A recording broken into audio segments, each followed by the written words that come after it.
There should be another video uploaded where we do a quick review on the Polaris 450 HO. And it's basically a used bike with super low mileage we picked up. I've had it for about 6 months, so go check out that review. Today what we're going to talk about is this guy right here. So basically we had a big dump of snow, and I normally use a 55 Massey Ferguson tractor, and it needs a clutch. I don't want to do that right away, so we're going to put a plow on the quad, which was not the intent for this quad. But we went and watched some YouTube reviews and stuff, and guys were using a 60-inch Polaris plow on this bike and having no issues. And then I saw a guy that had, I think it was the 52-inch, and then a lot of guys with a 4-foot plow. I think this thing is only about 42 or 43 inches wide, so 4-foot would be fine. And there's a couple reasons I went with the Kolpin plow. In Canada, this retails at Canadian Tire stores for, I think it was $550, which isn't terrible. But they had a sale. This yesterday was on sale for $349.99. And then we bought a cheap winch that they had on clearance. It's just an offshore 2,000-pound winch.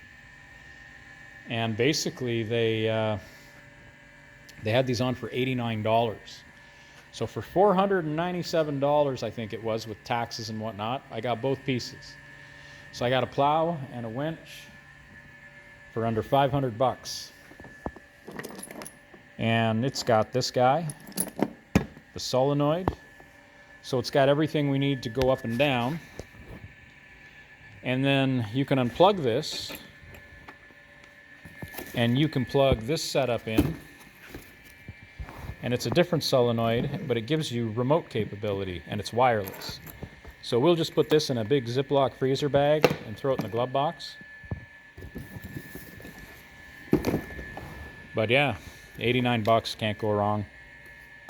I'm sure it's as okay as anything else offshore, so it'll probably be fine.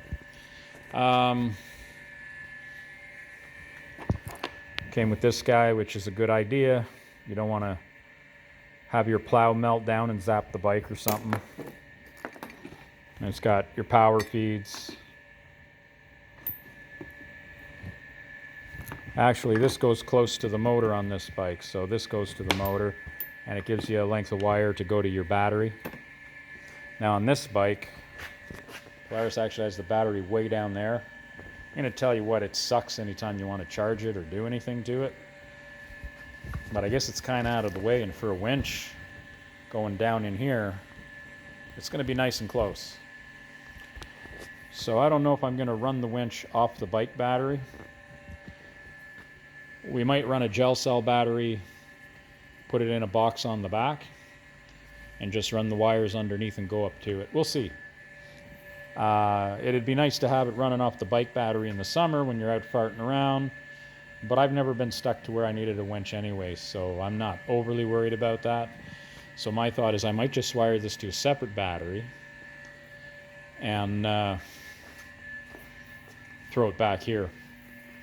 And the reason why is just so that I can charge it, and then I got all kinds of power to plow, and it ain't gonna, take anything from the bike. I don't know how good the charging systems and stuff are. And I don't mean Polaris, I mean in all the ATVs.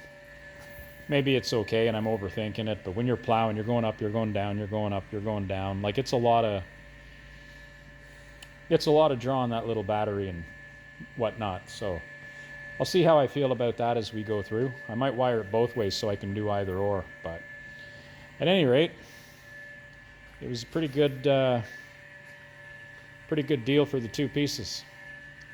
So I'll blow it over and we'll make another chunk of video to add to this. And we're not going to build the whole entire system on video, but we'll do some editing and make a bunch of parts. Thanks.